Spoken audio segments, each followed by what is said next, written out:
Shalom jemaat Tuhan, selamat pagi. Bersama kembali dalam doa pagi online. Hari ini kita akan berdoa untuk persiapan ibadah kita. Mari datang dengan rasa syukur atas segala berkat kasih karunia anugerah keselamatan yang Tuhan beri kepada kita.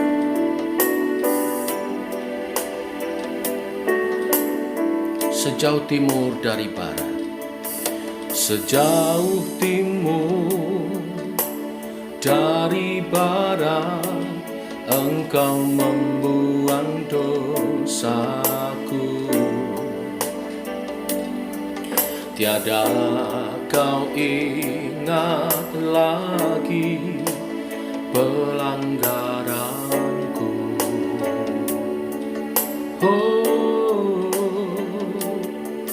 Jauh ke dalam tubir laut, kau melemparkan dosaku.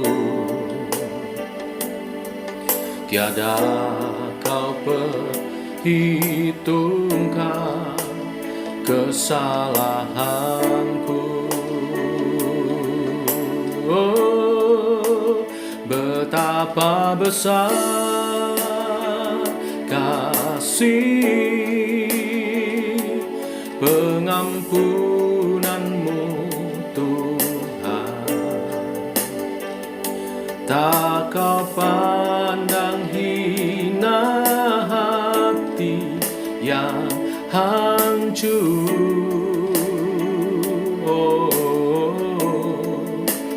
Ku berterima kasih kepadamu ya Tuhan. Pengampunan yang kau beri, pulihkanku.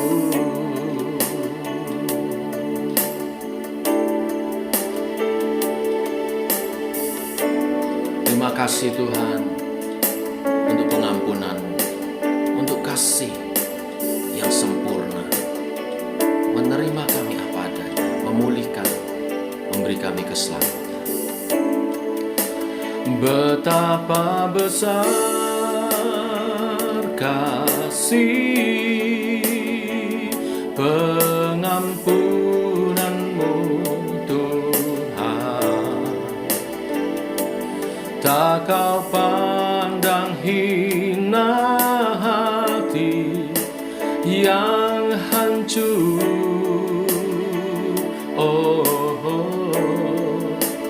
Ku berterima kasih kepadamu ya Tuhan. Pengampunan yang kau beri, pulihkanku.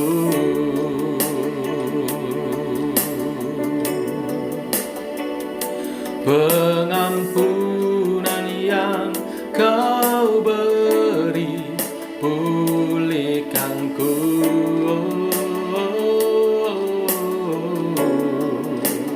Pengampunan yang kau beri, pulihkanku.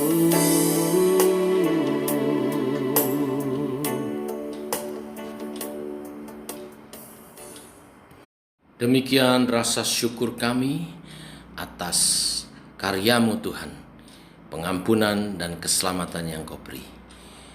Teguhkan oleh kebenaran firman untuk kami hidup menghargai karya-Mu itu sebagai saksi-saksi Tuhan yang mulia. Dalam nama Tuhan Yesus kami berdoa, kami siap merenungkan firman-Mu. Amin. Bapak Ibu, kita melanjutkan kembali seri berbahagia pokok-pokok iman pengajaran Tuhan Yesus di Bukit. Kali ini kita sampai kepada ayat 8 Matius pasal yang kelima. Demikian firman Tuhan. Berbahagialah orang yang suci hatinya, karena mereka akan melihat Allah. Bapak Ibu, kata suci di ayat ini dalam bahasa aslinya memakai kata kataros. Dan kata ini digunakan untuk menggambarkan beberapa hal ini. Pakaian yang dicuci sehingga menjadi bersih tanpa noda. Atau jagung atau gandum yang habis dipanen dibersihkan dari segala sekam-sekam dan kotoran-kotoran.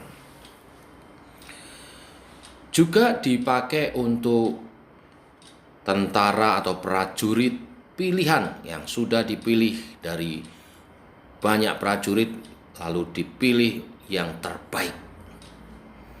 Juga dipakai untuk istilah bagi susu yang murni, juga sari buah anggur yang tidak tercampur dengan air. Mengacu kepada pemakaian kata suci yang lebih mendekat kepada murni, maka Matius pasal 5 ayat 8 saya baca demikian, diberkatilah mereka yang murni hatinya karena mereka akan melihat Allah. Lalu apa maksud hati yang murni? Hati yang murni artinya hati yang tidak tercemar oleh macam-macam kotoran. Ada berbagai macam kotoran hati. Misalnya kemunafikan yang ditulis di Matius 15 ayat 8. Juga kotor dari motivasi-motivasi yang salah. Juga kotor oleh karena kesombongan. Juga ada kotor hati karena dosa-dosa dalam hati, seperti rencana jahat, cinta uang, iri hati, kebencian, egoisme, keinginan-keinginan duniawi, percabulan, kekhawatiran, kemalasan, ketamakan, kikir, pelit, dan sebagainya. Hati yang suci, hati yang murni terbebas dari kotoran-kotoran hati itu dalam hati kita.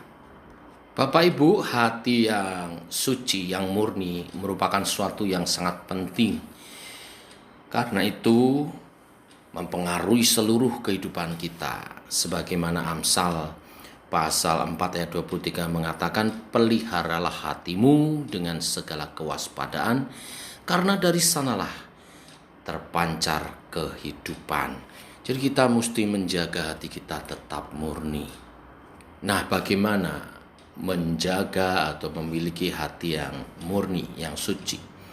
Yang pertama, tidak bisa dilepaskan dari beriman kepada Kristus atau menerima Yesus sebagai Tuhan dan Juru Selamat kita, sehingga kita menerima penebusan dosa dan Tuhan menyucikan hati kita. Sebagaimana dikatakan dalam Ibrani pasal 9 ayat 14 mengatakan, lebih-lebih lagi darah Kristus, yaitu Ia yang melalui Roh yang kekal mempersembahkan dirinya sebagai kurban yang tidak bercacat kepada Allah untuk menyucikan hati nuranimu dari perbuatan sia-sia, supaya kamu dapat melayani Allah yang hidup. Yang kedua, bagaimana kita memiliki hati yang murni, yang suci? Kita mesti bersedia setiap kali introspeksi diri untuk mengaku dosa-dosa kita bila ada salah dan dosa, supaya Tuhan kembali membuat hati kita menjadi suci. Seperti Raja Daud dalam Mazmur 51 ayat 9 dan juga ayat 12 mengatakan, sucikan aku dengan hisop dan aku akan menjadi suci, basuhlah aku dan aku akan menjadi lebih putih daripada salju. Lalu ayat 12 mengatakan, ciptakanlah di dalam diriku hati yang murni ya Allah, dan perbarui roh yang teguh di dalam diriku. Jadi jalan yang kedua memiliki hati yang murni, hati yang suci adalah setiap kali kita mau introspeksi di hadapan Allah, mengaku dosa-dosa kita dan memohon Tuhan menyucikan dan memperbaharui hati kita kembali. Nah, lalu bagian terakhir dikatakan, diberkatilah mereka yang suci hatinya, yang murni hatinya, karena mereka akan melihat Allah. Apa maksudnya melihat Allah? Ada dua arti. Yang pertama, melihat Allah di surga nanti. Kita bersama-sama tinggal bersama dengan Allah. Artinya keselamatan kita terjamin. Yang kedua, melihat Allah ya di dunia ini. Di masa kehidupan kita ada bersama-sama dengan Tuhan. Kita merasakan Tuhan. Tuhan hadir dan menyertai kehidupan saudara. Orang yang suci hatinya akan merasakan kehadiran Allah. Merasa Allah dekat dengan dirinya. Merasakan penyertaan Allah yang nyata. Saya memberi contoh, ada orang-orang yang tidak bisa merasakan kehadiran Allah dalam kehidupannya. Waktu astronot dari Uni Soviet, Yuri Gagarin, pergi ke ruang angkasa, dan dia melihat ruang angkasa sedemikian luas dan dia merasa hanya ruang yang kosong, lalu dia berkata, "Mana Allah? Allah tidak ada." Tetapi kontras dengan seorang astronot dari Amerika yang bernama Jim Irwin, yang juga pergi ke ruang angkasa dan bahkan mendarat di bulan dengan Apollo 16. Justru ketika dia mendarat di bulan, dia rasa kehadiran Tuhan ada di bulan, dan dia rasa kemahakuasaan Allah yang menciptakan alam semesta, yang membuat dirinya sampai ke bulan. Ada dua orang yang sama-sama ke ruang angkasa, tapi satu merasa kehadiran Allah, satu tidak. Mengapa ada orang yang sulit untuk melihat Allah ada di sekitar kehidupannya? Karena hatinya kotor, hatinya tidak murni, hatinya tidak suci. Maka tidak ada yang lain yang harus dikerjakan Allah, bertobat. Demikian kebenaran firman hari ini. Jaga hati kita tetap murni, supaya kita bisa merasakan penyertaan Allah yang nyata. Tuhan memberkati. Mari kita berdoa. Bapa, kami mengucap syukur buat hari yang baru, hari yang limpah dengan berkat-Mu. Ajar kami seturut kehendak-Mu, firman-Mu hari ini, supaya berkat-berkat yang menyertainya digenapi atas hidup kami. Kami mau menjaga hati kami tetap murni di hadapan Tuhan. Bersih dari hal-hal keduniawian, dari dosa-dosa, dari hal-hal yang tidak berkenan di hadapan Tuhan. Kami rindu penyertaan-Mu nyata dan berkat-berkat-Mu dicurahkan. Secara khusus kami berdoa hari ini mendukung persiapan ibadah kami esok hari Minggu, baik Minggu pagi maupun Minggu sore. Urapi hamba-Mu yang akan melayani, menyampaikan firman Tuhan. Bapak Pendeta Didik Wahyudi, baik ibadah Minggu pagi maupun Minggu sore. Persiapannya Tuhan berkati dalam pengurapan Tuhan, sehingga menjadi kepanjangan lidah Allah dan isi hati-Mu boleh dicurahkan kepada umat-Mu, supaya umat-Mu peroleh suluh dan terang bagi jalan mereka menuju kepada rancangan-rancangan damai sejahtera yang Tuhan sudah tetapkan bagi umat Tuhan. Berkati dan urapi juga persiapan tim worshiper yang akan melayani sebagai worship leader, sebagai singer, tim musik, juga tim multimedia. Tuhan mengurapi persiapan-persiapan mereka, latihan mereka, Tuhan mengurapi. Juga tim kebersihan gereja yang mempersiapkan tempat ibadah supaya disterilkan. Dan juga kami berdoa untuk keamanan lingkungan gereja, supaya kami dapat beribadah dengan aman. Kami juga berdoa untuk cuaca, supaya diberi cuaca yang baik, sehingga umat Tuhan dapat berkumpul. Demikian doa-doa kami Tuhan. Pada akhirnya kami mohonkan berkat kesehatan bagi semua umat-Mu Tuhan.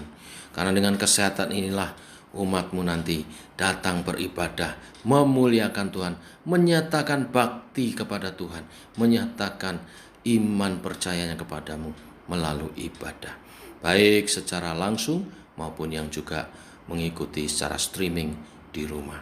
Berkat Tuhan menyertai kami semua. Dalam nama Tuhan Yesus kami berdoa. Amin. Demikian doa pagi kita saudara. Selamat pagi, selamat berjalan bersama dengan Tuhan Yesus. Selamat bertemu di ibadah esok pagi dan sore. Tuhan memberkati. Shalom.